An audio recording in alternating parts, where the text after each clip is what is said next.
Water element. We have 5 elements in 5-element theory, and 5 elements are used in everything from Chinese medicine or Feng Shui, one of the 8 rays of Chinese medicine. It's used in music, other traditions, and it's a part of the actual word in Feng Shui. So Shui is water. So this is how we would pronounce water. If we were doing water in a Chinese character, it would look like that. So water, we're going to start with this, and it has many principles. Water's connected to winter when it's in the seasons. We're in the Great Yin right now. Water element season started November 7th. And goes in or about every February 4th. That changes just a little bit, 7th or 8th, maybe the 4th or 5th, but usually those are always our dates of water element season. It's undulated in shape, so it's kind of the infinity when we're looking at shapes. In Feng Shui, we look at different ways that we can find the cures or the energetic acupuncture needles, right?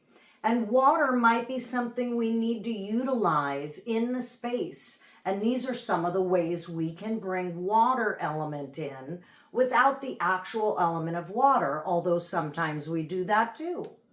So it's connected to black and navy in colors. If we can't do the direction of north, which its direction, then we might use color. If I can't do colors, I might use shape. If I can't use shape, I might use the actual element. So you see that from my perspective as a Feng Shui master, I want to give you, the client, many options so you can choose what works for you and your space, right? Midnight is connected on the clock. So it's a very yin time. It's a lot about going within. Here's that yin. We're always talking yin and yang. 2 sides of the same coin.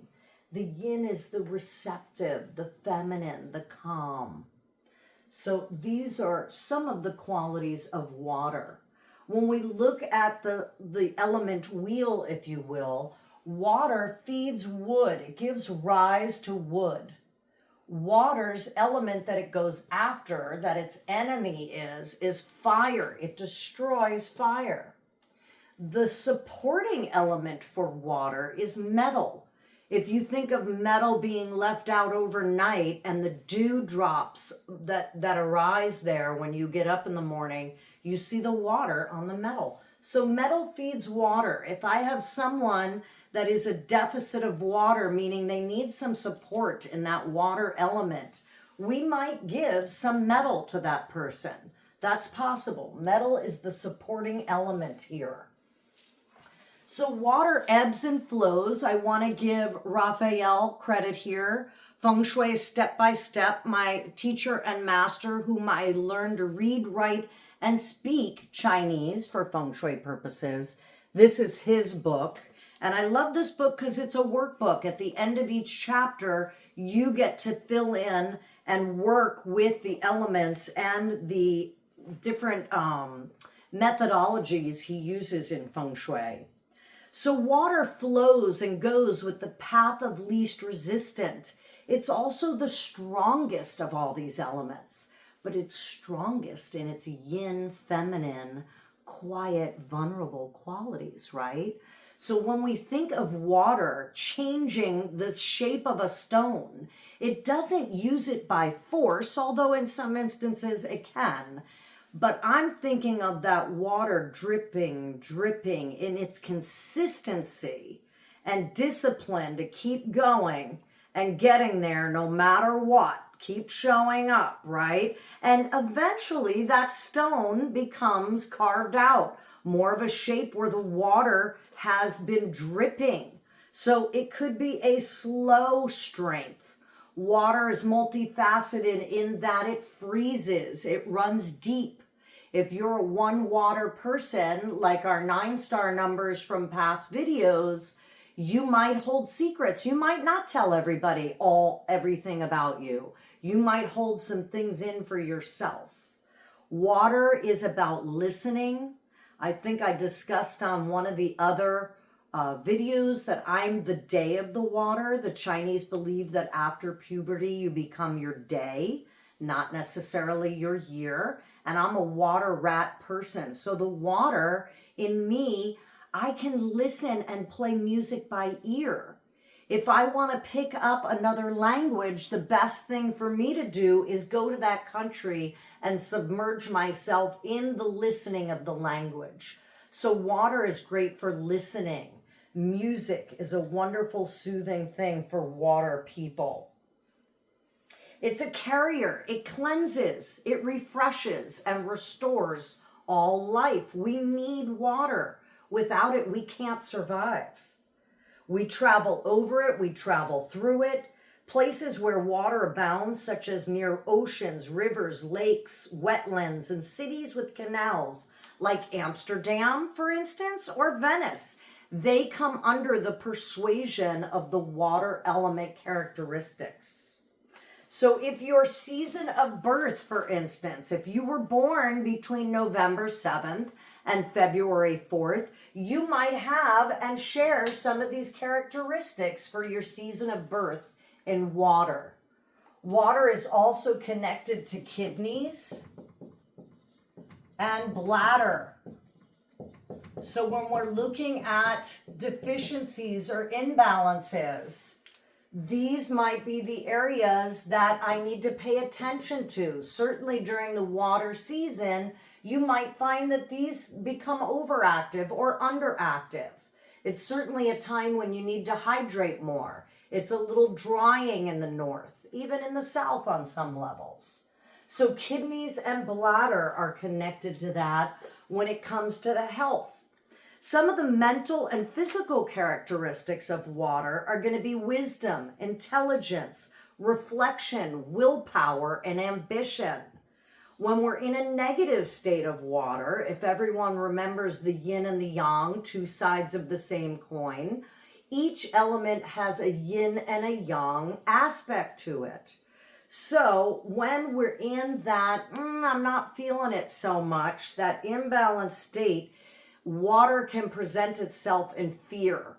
So caught like a deer in the headlights is an example of that fear. Fear causes us to be frozen, right? Another water characteristic. So we don't want to get caught up in our fear this time of year. This is something we can't always overcome. Fear's going to come, but it's our relationship to how we're dealing with it.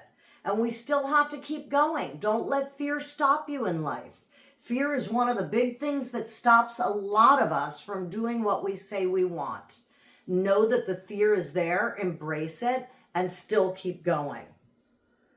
So imbalance of water are associated with physical and emotional conditions such as the kidney disease, digestive area, edema, and bloating. This makes sense when the water stagnates in our body.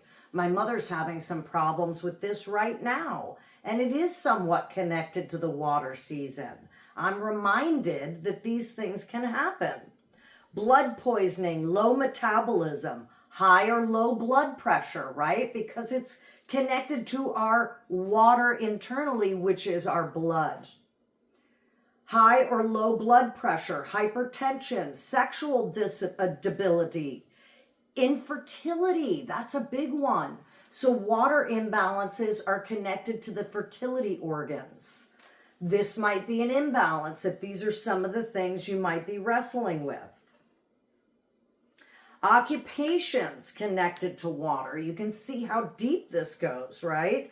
So they involved research. As a water person, I love to dive deep into your chart. Oh my gosh, the research is what turns me on.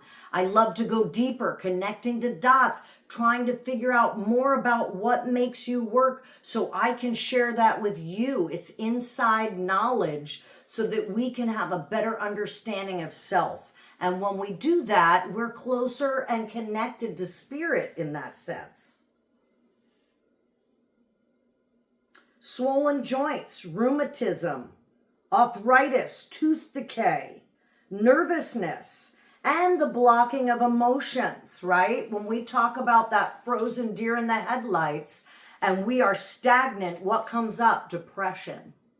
Depression is not moving. Get that water moving so that the depression and the emotions don't stay stagnant. Some of the occupations, going back to that, commerce, transportation,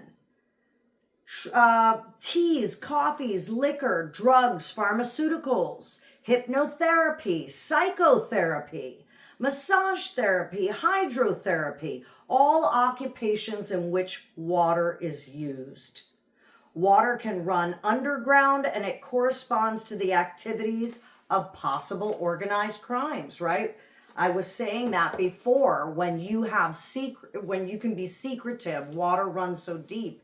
These can be underground organizations, if you will, right? So lots of principles to the element of water. There are 5 elements. We're starting with water, and you can see how deep they all go. So thanks for being with me today, water element.